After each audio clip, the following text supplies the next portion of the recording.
What's up, guys? Welcome to March 16th. Today's March 15th, but I'm gonna do one for tomorrow because I won't be able to do one tomorrow due to like a retreat that I have to go to. So, anyways, we'll be starting in Deuteronomy chapter 13 today.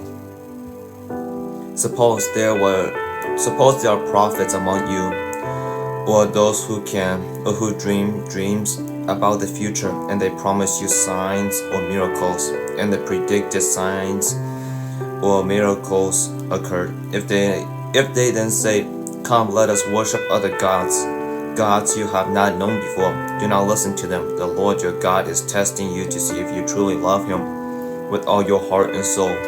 Serve only the Lord your God and fear Him alone. Obey His commands, listen to His voice, and cling to Him.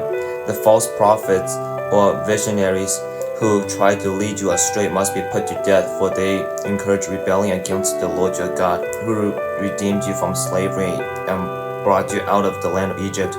Since they try to lead you astray from the way the Lord your God commanded you to live, you must put them to death. In this way you will purge the evil from among you. Suppose someone secretly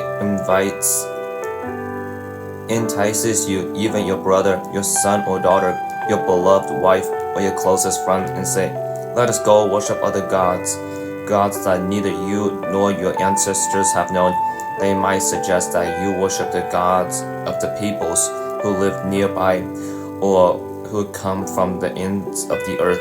Do not give in or listen. Have no pity, and do not spare or protect them. You must put them to death. Strike the first blow yourself, and then all the people must join in. Stone the guilty ones to death, because they have tried to draw you away from the Lord your God, who rescued you from the land of Egypt, the place of slavery. Then all Israel will hear about it and be afraid, and no one will act so wickedly again. When you begin living in the towns the Lord your God is giving you, you may hear that scoundrels among you are leading their fellow citizens astray by saying, "Let us go worship other gods you have not known before." In such cases, you must examine the facts carefully. If you will find that the report is true and such a detestable act has been committed among you, you must attack that town and completely destroy all its inhabitants, as well as the livestock. Then you must pile on the plunder in the middle of the open square and burn it. Burn the entire town as a burnt offering to the Lord your God. That town must remain a ruin forever. It may never be rebuilt. Keep one of the plunder that has been set apart for destruction. Then the Lord will turn from His furious anger and be merciful to you. He will have compassion on you and make you a large nation, just as He swore to your ancestors. The Lord your God will be merciful only if you listen to His voice and keep all His commands that I am giving you today, doing what pleases Him. Chapter 14. Since you are the people of the Lord your God, never cut yourself or shave the hair from your forehead in mourning for the dead. You have been set apart as holy to the Lord your God, and He has chosen you from the nations of the earth to be His own special treasure. You must not eat any detestable animals that are ceremonially unclean. These are the animals you may eat: the ox, the sheep, the goat, the deer, the gazelle, the roe deer, the wild goats, the addax, the antelope, and the mountain sheep. You may eat any animal that has completely split hooves and chews the cud. But if the animal doesn't have both, it may not be eaten. So you may not eat the camel, the hare, or the hyrax. They chew the cud but do not have a split hoof, so they are ceremonially unclean for you. And you may not eat the pig. It has split hooves but does not chew the cud, so it is ceremonially unclean for you. You may not eat the meat of these animals or even touch their carcasses.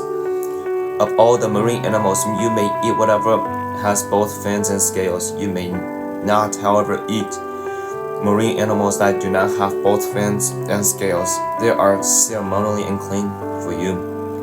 You may eat any bird that is ceremonially clean. These are the birds you may eat, you may not eat: the griffon vulture, the bearded vulture, the black vulture, the kite, the falcon, buzzards of all kinds, ravens of all kinds, the eagle owl, the short-eared owl, the seagull, hawks of all kinds, the little owl, the gray owl, the barn owl, the desert owl, the Egyptian vulture, the cormorant, the stork, herons of all kinds, the hoopoe, and the bat. All winged insects that walk along the ground are ceremonially unclean for you. It may not be eaten, but you may eat any winged animal, bird, or insect that is ceremonially clean. You must not eat anything that has died a natural death. You may give it to a foreigner living in your own town, or you may sell it to a stranger, but do not eat it yourselves, for you are set apart as holy to the Lord your God. You must not cook a young goat in its mother's milk. You must set aside a tithe of your crops, 1/10 of all crops you harvest each year. Bring this tithe to the designated place of worship, the place the Lord your God chooses for his name to be honored, and eat it there in his presence. This applies to your tithes of grain, new wine, olive oil, and the firstborn males of your flocks and herds. Doing this will teach you always to fear the Lord your God. Now, when the Lord your God blesses you with a good harvest, the place of worship he chooses for his name to be honored might be too far for you to bring the tithe. If so, you may sell the tithe portion of your crops and herds, put the money in a pouch, and go to the place the Lord your God has chosen. When you arrive, you may use the money to buy any kind of food you want: cattle, sheep, goats, wine, or other alcoholic drink. Then feast there in the presence of the Lord your God, and celebrate with your household. And do not neglect the Levites in your towns, for they will receive no allotment of land among you. At the end of every third year, bring the entire tithe of that year's harvest and store it in the nearest town. Give it to the Levites, who will receive no allotment of land among you, as well as to the foreigners who live among you, the orphans, the widows in your towns, so they can eat and be satisfied. Then the Lord your God will bless you in all your work. Chapter 15. At the end of every seventh year, you must cancel the debts of anyone who owes you money. This is how it must be done. Everyone must cancel the loans they have made to their fellow Israelites. They must not demand payment from their neighbors or relatives, for the Lord's time of release has arrived. This release from debt, however, applies only to your fellow Israelites, not to the foreigners living among you. There should be no poor among you, for the Lord your God will greatly bless you in the land he is giving you as a special possession. You will receive this blessing if you are careful to obey all the commands of the Lord your God that I am giving you today. The Lord your God will bless you as he has promised. You will lend money to many nations, but will never need to borrow. You will rule many nations, but they will not rule over you. But if there are any poor Israelites in your towns, when you arrive in the land of the Lord your God is giving you, do not be hard-hearted or tight-fisted toward them. Instead, be generous and lend them whatever they need. Do not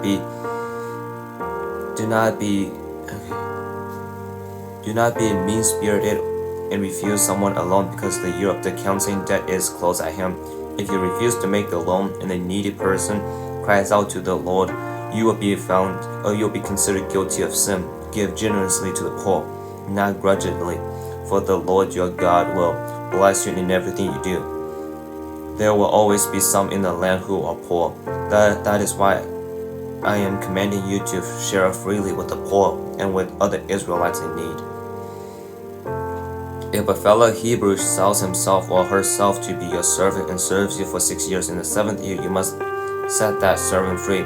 When you release a male servant, do not send him empty-handed. Give him a generous farewell gift from your flock, your threshing floor, and your wine press. Share with him some of the bounty with which the Lord your God has blessed you. Remember that you were once slaves in the land of Egypt, and the Lord your God redeemed you. This is why I'm giving you this command.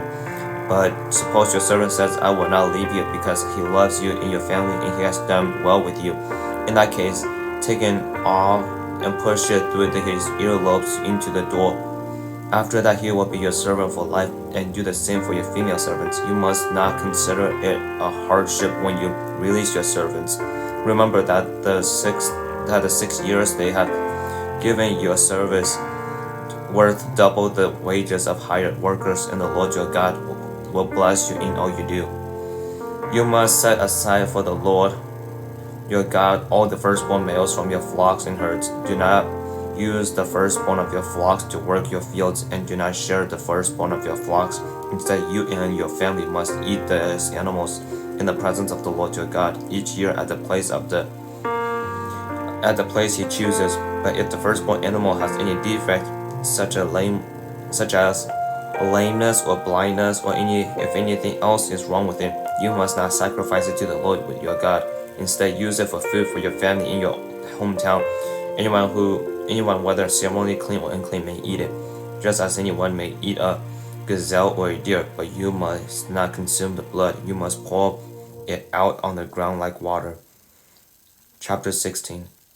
In honor of the Lord your God, celebrate the Passover each year in the early spring in the month of Abib, for that was the month in which the Lord your God brought you out of Egypt by night. Your Passover sacrifice may be from either the flock or the herd, and it must be sacrificed to the Lord your God at the designated place of worship, the place he chooses for his name to be honored. Eat it with bread made without yeast. For 7 days the bread you eat must be made without yeast, as you escaped from Egypt in such a hurry. Eat this bread, the bread of suffering, so that as long as you live, you will remember the day you depart from Egypt.